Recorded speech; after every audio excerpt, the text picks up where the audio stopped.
નમસ્કાર મિત્રો, સ્વાગત છે તમારું આપણી આ યુટ્યુબ ચેનલમાં જેનું નામ છે ગુજરાતી જીકેની જમાવટ. મિત્રો, આજથી 4 દિવસ પહેલાં આપણે એક આપણી ચેનલ પર વિડીયો બનાવીને મૂક્યો હતો, જેમાં આપણે જીએસઆરટીસી કંડક્ટરની તૈયારી કરતા તમામ જે ઉમેદવારો કે જેઓ આપણી ચેનલ સાથે જોડાયેલા છે, યુટ્યુબના માધ્યમથી આપણી ચેનલ સાથે જોડાય છે તેવા તમામ ઉમેદવારોને તેમની કેટેગરી અને મિત્રો તેમના ધોરણ 12 પાસના ટકાવારી લખવાનું દરેકને કોમેન્ટ બોક્સમાં કહ્યું હતું. અલગ અલગ કેટેગરીના કુલ આપણને 300 કરતાં પણ વધારે ઉમેદવારોએ પોતાનું મેરિટ જણાવ્યું છે અને જેના ઉપરથી આપણે એક પ્રાથમિક મેરિટ કે ધોરણ 12 પાસનું જે કંડક્ટરનું જે લેખિત પરીક્ષા માટેનું જે મેરિટ છે વિવિધ કેટેગરી વાઇઝ કે કેટલું અટકી શકશે તેવું એક સર્વેયું આપણે તૈયાર કર્યું છે. તો આજના વિડીયોમાં આપણે જાણીશું કે જીએસઆરટીસી કંડક્ટરની લેખિત પરીક્ષામાં ધોરણ 12માં કેટલા ટકાવારી ધરાવતા અલગ અલગ જે કેટેગરીના ઉમેદવારો છે, મહિલા અને પુરુષ ઉમેદવારો, તેમને લેખિત પરીક્ષા માટે જે છે તે મેરિટમાં સમાવિષ્ટ કરવામાં આવશે. સાથે એ પણ જાણીશું કે ક્યાં સુધીમાં મિત્રો કામ ચલાઉ મેરિટ જે છે ધોરણ 12 પાસનું લેખિત પરીક્ષાનું હેતુલક્ષી પરીક્ષા માટેનું તે ક્યાં સુધીમાં બહાર આવી જશે અને ક્યાં સુધીમાં લેવાશે લેખિત પરીક્ષા. તમામ માહિતી આજના વિડીયોમાં આપ સુધી પહોંચાડીશું, તો વિડીયોના અંત સુધી બન્યા રહેશો. અને જો તમે અમારી ચેનલમાં નવા હોય તો અમારી ચેનલને સબસ્ક્રાઇબ કરીને બાજુમાં રહેલું બેલ આઇકોન દબાવીને ઓલ નોટિફિકેશન ઓન કરી લેજો, જેથી કરીને ચેનલ પર મૂકવામાં આવતા આવા ભરતીઓના નોટિફિકેશન, વિવિધ ભરતીઓના પરિણામ, જીકેને લગતા વિડીયો અને સરકારી કર્મચારી પેન્શનર્સ યોજનાને લગતા પરિપત્રો તમને સરળતાથી ઉપલબ્ધ થઈ જાય. તો મિત્રો, જીએસઆરટીસી દ્વારા ગત ઓગસ્ટ મહિનામાં ઓગસ્ટ 2023માં ડ્રાઈવર અને કંડક્ટર સંવર્ગની અનુક્રમે 3342 અને 4062 જગ્યાઓ માટે ઓનલાઈન આવેદનો મંગાવવામાં આવ્યા હતા. મિત્રો, શરતી 1 અને શરતી 2 જગ્યાઓમાંથી સરકારે ડ્રાઈવરની 1000 જગ્યાઓ અને કંડક્ટરની પણ 1000 જગ્યાઓ નામંજૂર કરતા હવે કંડક્ટરની જે ભરતી છે તે 2300+ જગ્યાઓ માટે થવા જઈ રહી છે, જ્યારે ડ્રાઈવરની ભરતીનો 3084 જગ્યાઓ માટે લેખિત પરીક્ષાનું આયોજન ઓલરેડી જાન્યુઆરી મહિનામાં પતી ગયું છે. તો મિત્રો, કંડક્ટરની ભરતીમાં કુલ 2300+ જગ્યાઓ છે અને શૈક્ષણિક લાયકાત જે છે તે મિત્રો ધોરણ 12 પાસનું જે મેરિટ છે તે મેરિટના આધાર પર મિત્રો સમાવિષ્ટ કરવામાં આવશે. જગ્યાના 15 ગણા ઉમેદવારોને લેખિત પરીક્ષા માટે બોલાવવામાં આવશે. એટલે કે ધોરણ 12માં મેળવેલ ટકાવારીના આધારે અલગ અલગ જે કેટેગરી વાઇઝ જગ્યાઓ છે તે કેટેગરી વાઇઝ ઉમેદવારોને જગ્યાના 15 ગણા ઉમેદવારોને લેખિત પરીક્ષા માટે જે છે તે મેરિટમાં સમાવિષ્ટ કરવામાં આવશે. મિત્રો, લેખિત પરીક્ષા માટે જગ્યાના 15 ગણા પ્રમાણે વાત કરીએ તો 2300+ જગ્યાઓ મિત્રો જે મંજૂર થઈ છે તે પ્રમાણે કુલ 34500+ જે ઉમેદવારો છે તેમને લેખિત પરીક્ષા માટે બોલાવવામાં આવશે. મિત્રો, જાણીએ મિત્રો કંડક્ટરની જગ્યાઓમાં કુલ કેટલા ફોર્મ ભરાયા છે. તો કંડક્ટરની જગ્યાઓ માટે કુલ મિત્રો 1,35,000 જેટલા ફોર્મ કન્ફર્મ થયા છે અને આ 1,35,000માંથી ફક્ત 35,000 ઉમેદવારોને જ લેખિત પરીક્ષા આપવા માટે મળશે. બાકીના 1,00,000 ઉમેદવારોને લેખિત પરીક્ષા આપવા મળશે નહીં, કારણ કે તેઓ જે તે કેટેગરી પ્રમાણે મેરિટમાં સમાવિષ્ટ નહીં થાય તો તેમને મિત્રો લેખિત પરીક્ષા માટે આપવા માટે મળશે નહીં. જાણીએ વિવિધ કેટેગરી વાઇઝ ધોરણ 12 પાસનું સંભવિત મેરિટ કેટલું અટકી શકે છે. તો આજે જાણીશું મિત્રો. આપણી જે ચેનલ પર અલગ અલગ કોમેન્ટ્સ બોક્સમાં જે ઉમેદવારોએ જણાવ્યું હતું તે પરથી આપણે એક સર્વે બનાવ્યું છે. તે પ્રમાણે મિત્રો સામાન્યની વાત કરીએ પુરુષની, તો કેટેગરી છે સામાન્ય પુરુષ. તો સામાન્ય પુરુષનું જે મેરિટ છે તે મિત્રો 65થી લઈ અને 69% ધોરણ 12માં ધરાવતા ઉમેદવારોનું જે છે તે સમાવિષ્ટ થઈ શકે છે સામાન્ય જગ્યાઓમાં.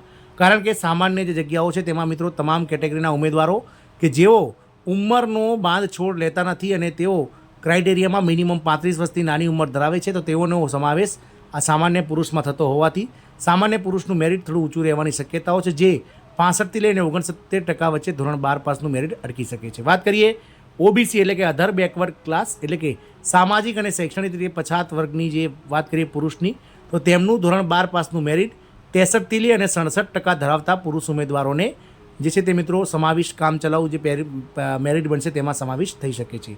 ઈડબ્લ્યુએસ જે હમણાં તાજેતરમાં નવી કેટેગરી આવી છે મિત્રો, ઇકોનોમિકલ જે બેકવર્ડ ક્લાસ છે તેમનું 10% અનામત આપવામાં આવી છે સરકાર દ્વારા. તો ઈડબ્લ્યુએસ પુરુષનું જે મેરિટ છે તે 58થી લઈ અને 62% વચ્ચે મિત્રો અટકી શકે છે. એટલે કે 58થી 62% ધોરણ 12માં જે ઈડબ્લ્યુએસ પુરુષના ઉમેદવારોનું મેરિટ થતું હશે તેઓને મિત્રો લેખિત પરીક્ષાના જે મેરિટમાં સમાવિષ્ટ કરવામાં આવશે. વાત કરીએ એસસી પુરુષની, તો અનુસૂચિત જાતિ પુરુષનું જે મેરિટ છે તે પણ 59થી લઈ અને 63% ધરાવતા ધોરણ 12ની ટકાવારી ધરાવતા ઉમેદવારોનું પુરુષ ઉમેદવારોને એસસી કેટેગરીના જે મેરિટમાં સમાવેશ કરવામાં આવશે. અનુસૂચિત જનજાતિ એટલે કે એસટી શિડ્યુલ ટ્રાઇબના જે પુરુષ ઉમેદવારો છે તેમનું મેરિટ મિત્રો 56થી લઈ અને 60% જે ધોરણ 12 પાસમાં ટકાવારી ધરાવતા હશે તેવા ઉમેદવારોને તે કેટેગરી પ્રમાણે જગ્યાના 15 ગણા ઉમેદવારો પ્રમાણે મેરિટ લિસ્ટમાં સમાવેશ કરવામાં આવશે. વાત કરીશું મિત્રો પીએચ ઉમેદવારોની એટલે કે વિકલાંગ ઉમેદવારોની. તો વિકલાંગ ઉમેદવારોનું મેરિટ જે છે તે મિત્રો પાસિંગ માર્ક્સ 33થી લઈને 35% વચ્ચે અટકી શકે છે. એક્સ આર્મી મેનનું પણ એવું જ છે મિત્રો, કારણ કે એક્સ આર્મી મેનમાં પણ ખૂબ ઓછા ફોર્મ ભરાવતા હોવાથી પાસિંગ માર્ક્સ 33થી લઈને 35% ધરાવતા ઉમેદવારોને પણ એક્સ આર્મી મેનની જગ્યાઓ માટે લેખિત પરીક્ષામાં સમાવેશ કરવામાં આવશે. વાત કરીએ મિત્રો સામાન્ય મહિલા ઉમેદવારોની, તો મહિલાનું સામાન્ય જે મેરિટ છે તે ધોરણ 12 પાસનું મેરિટ 60થી લઈને 64% વચ્ચે અટકી શકે છે. એટલે કે સામાન્ય મહિલામાં તમામ કેટેગરીની ઉમેદવારો કે જેમણે ઉંમરનો બાંધછોડ લીધો નથી અનામત કેટેગરીમાં, તેમનો સમાવેશ થતો હોવાથી તેમનું મેરિટ થોડું ઊંચું રહેશે. એટલે કે 60થી 64% ધરાવતી ધોરણ 12 પાસમાં ટકાવારી ધરાવતી મહિલાઓનો સમાવેશ સામાન્ય મહિલામાં સમાવેશ થશે. ઓબીસી મહિલા, અધર બેકવર્ડ ક્લાસ એટલે કે સામાજિક અને શૈક્ષણિક રીતે પછાત વર્ગની મહિલાઓનો 58થી 62% ધરાવતી ધોરણ 12 પાસની મહિલા ઉમેદવારોને લેખિત પરીક્ષા માટે બોલાવવામાં આવશે. ઈડબ્લ્યુએસ મહિલા ઉમેદવારોનું 52થી 55% વચ્ચે મેરિટ અટકી શકે છે. શિડ્યુલ કાસ્ટ એટલે કે એસસી અનુસૂચિત જાતિની મહિલા ઉમેદવારોનું મેરિટ પણ 52થી 55% વચ્ચે ધોરણ 12 પાસમાં ટકાવારી ધરાવતા મહિલાઓને લેખિત પરીક્ષા માટે બોલાવી શકાય છે. જ્યારે એસટી એટલે કે શિડ્યુલ ટ્રાઇબ મહિલા ઉમેદવારો જે છે અનુસૂચિત જનજાતિના, તેમનું મેરિટ 45થી લઈને 49% વચ્ચે ધરાવતી ધોરણ 12 પાસનું મેરિટ ધરાવતી મહિલાઓને લેખિત પરીક્ષા માટે બોલાવી શકાય છે. આમ અલગ અલગ પુરુષ અને જનરલ કેટેગરીનું જે ઉમેદવારો છે, પુરુષ અને મહિલા ઉમેદવારો, તેમનું મેરિટ કંઈક આ રીતે અટકી શકે છે. મિત્રો આ મેરિટ જે છે તે આપણી 300થી 350 જે કોમેન્ટ બોક્સમાં જે લોકોના કોમેન્ટ્સ આવ્યા છે તેના પરથી બનાવેલું છે, અને કદાચ આનાથી આસપાસ જ મેરિટ અટકી શકે છે. આનાથી નીચું અથવા ઉપર જવાની સંભાવનાઓ ખૂબ જ નહિવત રહેલી છે. એટલે કે આટલું મેરિટ ધરાવતા ઉમેદવારો ચોક્કસથી પોતાની તૈયારી બેવડી કરી દેજો, કારણ કે હવે આગામી સમયમાં જે છે તે જીએસઆરટીસી દ્વારા મેરિટ અને લોકસભાની આદર્શ આચારસંહિતા પૂર્ણ થયા બાદ મેરિટ અને ત્યારબાદ લેખિત પરીક્ષાનું આયોજન કરવાનું જીએસઆરટીસી અત્યારે હાલથી જણાવી દીધું છે. મિત્રો ક્યારે જાહેર થશે કે લેખિત પરીક્ષાનું પરિણામ? તો કંડક્ટરની લેખિત પરીક્ષા માટેનું કામચલાઉ મેરિટ ક્યારે જાહેર થશે?